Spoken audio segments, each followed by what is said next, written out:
Live from New York City, it's the Wendy Williams Show. Today, fellow Jersey girl Snooki is here with stories from her over-the-top wedding. And R&B legend Johnny Gill brings his latest hit to the Wendy stage. Plus, all of today's super juicy hot topics. Now, here's Wendy.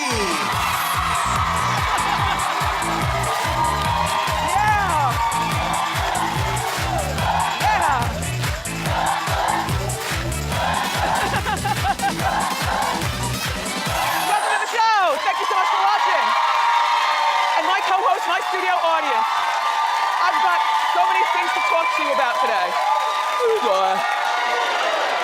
I'm full of stuff to say, so it's time for Hot Topics.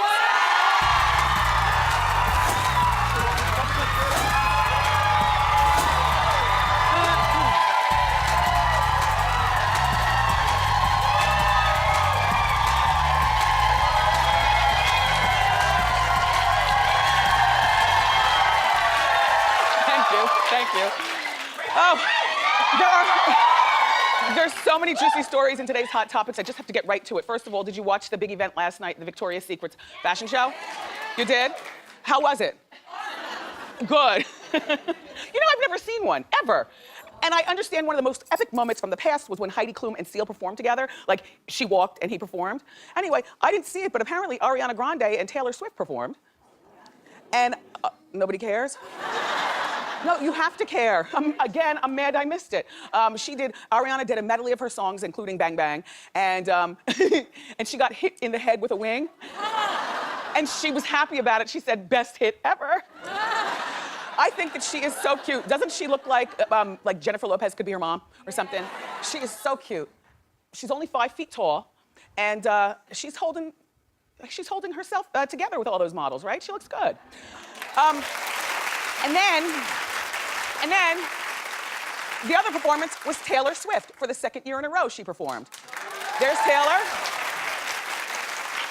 Not a huge fan of the outfit. That's her, by the way, that's her BFF, the one that she might have been kissing up in the balcony when we were talking yesterday. That's her BFF, she's a model. And do you remember one of the things that happened last year after the fashion show is that one of the Victoria's Secret models who wears the wings and was in the fashion show, her name is Jessica Hart. Well, she was telling a reporter, I guess the reporter said, well, how do you think that Taylor's gonna do, you know, in the fashion show? Because she wasn't modeling, she was singing, you know, it's like a concert at a fashion show at the same time. And so this girl, Jessica, said that she didn't think that Taylor was a good fit for the show.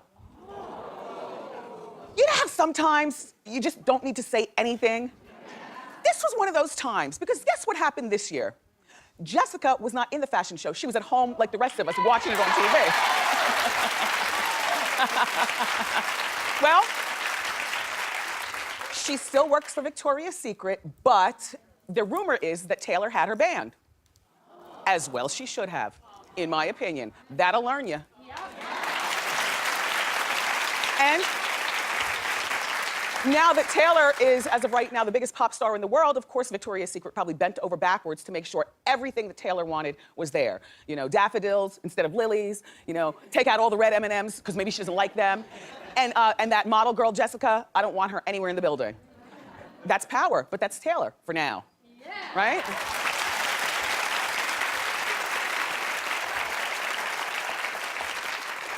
I know there's some stories that you guys want me to run to as soon as they happen, but we do have to investigate things around here. We don't just fly by the seat of our pants and just start talking. You know what I mean? So the investigation is done, and now I can talk about Puffy and Drake and the punch in the face. It's time for Celebrity Fight. Hit it. Okay. So, the city, Miami, the nightclub, Live. Okay, that's what Live. Puffy was furious. Well, some people were saying that Puffy was furious because Drake tried to hit on his girlfriend, Cassie. But that's not what happened. What happened is Puffy's furious that Drake scored the song 0 from 100 because Puffy felt the song belonged to him, meaning Puffy. The song was given to both gentlemen.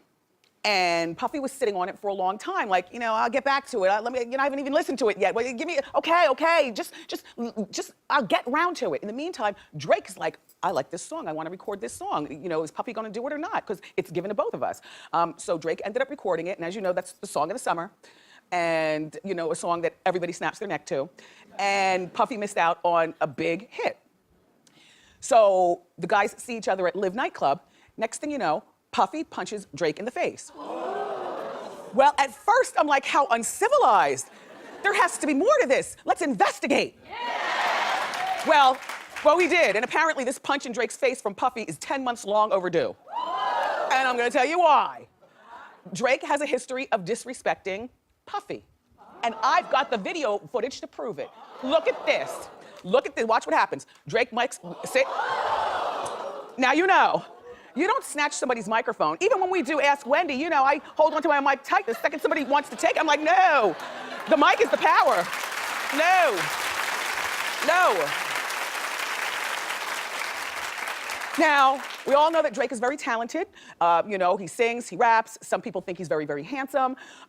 You know, he's right now at the top of the charts as far as music is concerned in talent. But maybe this has gone to his head where he just feels as though he can walk around and disrespect a legend.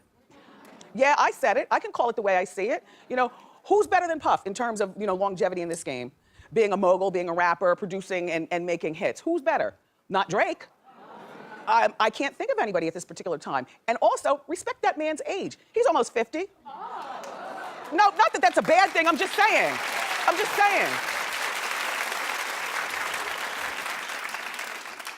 He should have punched him in the face back in February when he grabbed his microphone. I mean, okay, I understand. Drake's mic went dead, and Puffy was standing right next to him. But you don't grab somebody's anything, much less a microphone from a legend. What he should have done, this Drake, is he should have gone to one of these people behind them. We don't know who those people are. I bet you they're not the only ones. Those two aren't the only ones with microphones. He could have grabbed a microphone from a lesser-known upstart, you know? Or snapped his fingers and waited for them to bring a microphone to the stage quickly, like quick. And we were debating this morning in the Hot Topics meeting, and you know, some people were saying Drake should have apologized immediately after the performance. But you know what? If I were Puff, I wouldn't even accept the apology because I just wouldn't. Like, there's so many other things you can do than grab the microphone of one of your elders, you know? I'm just saying, respect the age and respect the gangster in the game, Drake, and don't let your success go to your head, young man.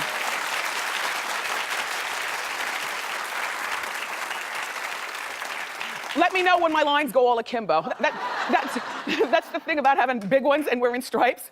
You're constantly on straightening patrol. I'm so glad the Royals are gone. Can we talk? I'm sorry. William and Kate, they were here for 3 days. They brought the bad weather with them. It's been horrible here in New York. Just cold and rainy, like England. Anyway, they were in New York, and one of the things that they did was they attended a Brooklyn Nets basketball game. Where they sat courtside. And during the game, they met some of you all's version of royalty. That would be Queen Bee and Jay-Z.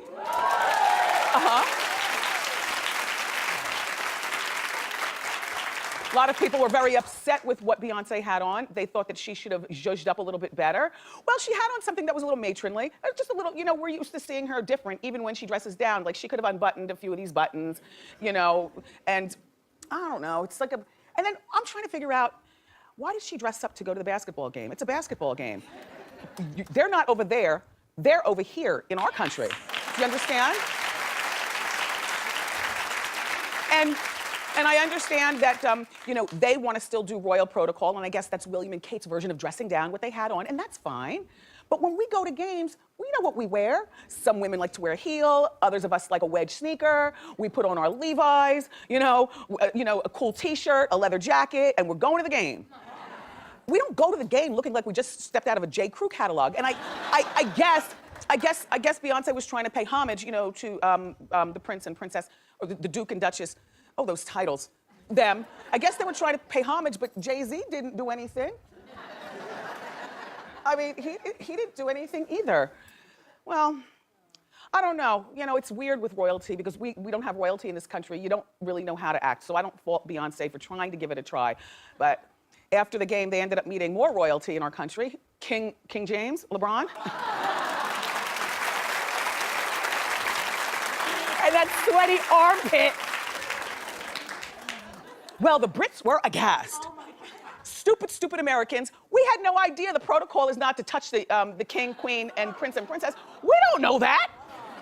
Like if you take a picture with Barack Obama, which would be our highest officer, he puts his hand around you and you put your hand around him. It's what we do. So I guess she's leaning in a little bit, you know, leaning away from LeBron a little bit. Do you notice she's on a slight tilt? I mean, it was right after the game. It's very well. He could have been smelly. Plus, he's frizzing up the ends of her hair with the sweat in the back. Or she could have been aghast because she's not supposed to be getting touched. Well, if that's the case, then maybe LeBron's publicist should be the one to blame. Because the publicists are who you employ to do all the research. So when you walk in a room, you know exactly how to act. You know, does he bow? Does he curtsy? Does he say, how you doing? Does he shake their hands? I mean, I don't fault LeBron at all. As a matter of fact, I'm kind of glad that we got that one off, America.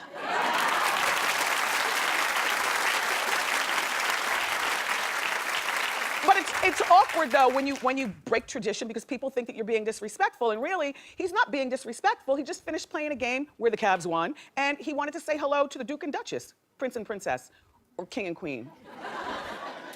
Anyway, do you remember when Dionne Warwick was here? Yeah. Do you remember that? Do you remember when she came out and she kept telling me to stand up, stand up, stand up? Yes. Do you recall that? Clap if you remember. Okay. Because if not enough people clapped, then the story's not worth retelling. But I'll tell you what happened, okay? So Dionne was here along with Tony Cornelius. They were announcing that I'm hosting the Soul Train Awards. So it was like a drive-by. So when they came out, like all my guests, I always stand up, I clap for the guests, wait till they come. But I was the only one with the seat. So I proceeded to sit down. And she goes, stand up. Miss Warwick was talking at me, not to me. You didn't hear her voice because you all were so busy clapping because she came out. Well, the audience was like, stand up. I said, stand up. And then I, you know, reluctantly stood up. I said, okay, why are we standing? And then we went on. Well, it turns out that you're supposed to stand for legends. Well, who the heck knew that? Like, who knew that, Miss Warwick? I had never, and I've been in the presence of legends before. Nobody's ever asked me to stand. Did you clap if you knew to stand in the presence of legends? 3 people. And they're only clapping because they want to be seen on the TV. The lady in the light blue was very offended. She knows.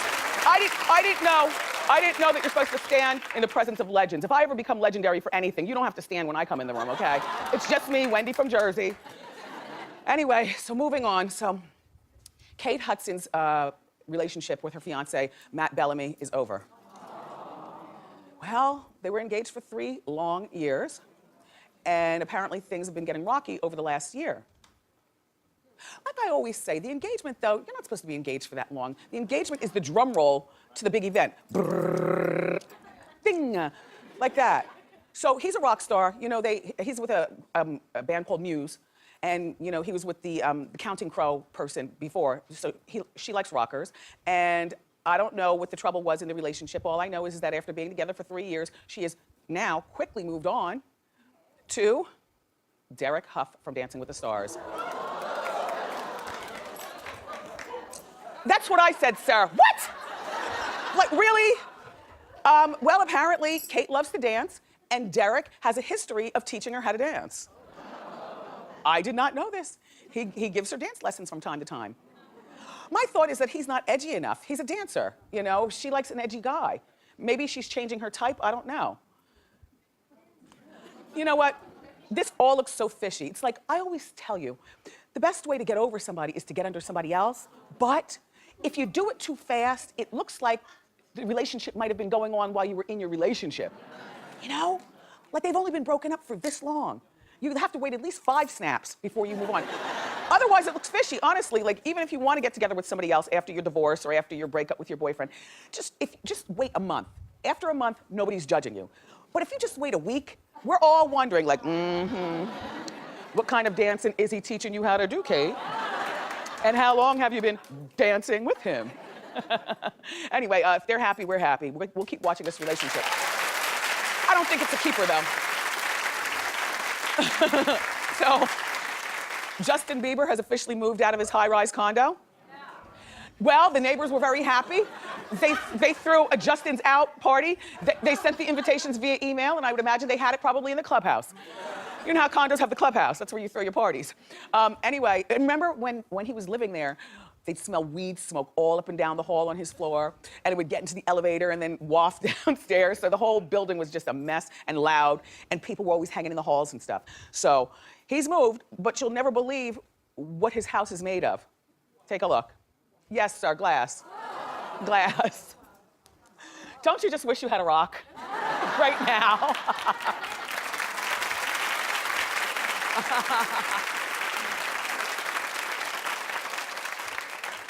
It's a beautiful house. It's made of glass. Apparently, it's an attraction to people who love good architecture. This house has some sort of architectural meaning, other than just being a beautiful house. This house is too much for that kid. You know what? It's too much for a single person. Can you imagine living in a glass house and living there by yourself? I mean, even if his housekeeper lives with him, the house is huge. He probably, though, always has people around. He seems like one of those types of people, not comfortable in his own skin to be by himself, you know, watch TV by himself, cook a meal by himself or whatever, you know. Well, the neighbors are very, very upset that he's living there. The good thing is that the houses aren't close together. I don't see a house anywhere around. House looks like it's built on a cliff, doesn't it? It looks a little cliffish. Anyway, 6 bedrooms and a bunch of bathrooms, and I would imagine a peeping Tom's dream. You know, I'm sure he'll have plenty of parties there, where his friends will come in and steal watches, and oh please, Now you know, when you invite people over to your house, there's always a thief amongst the crowd. When you're 20-something-year-old rock star, probably drinking and doing goodness knows what else, while he's over there drinking, I'm just gonna tip back here and take his Cuban links chain. He's got 8 more, he'll never miss it, like that. Anyway, he's so cute, but so bad. He's got the nerve to be wearing an angel around his neck. Cute, rich, wayward, a mess.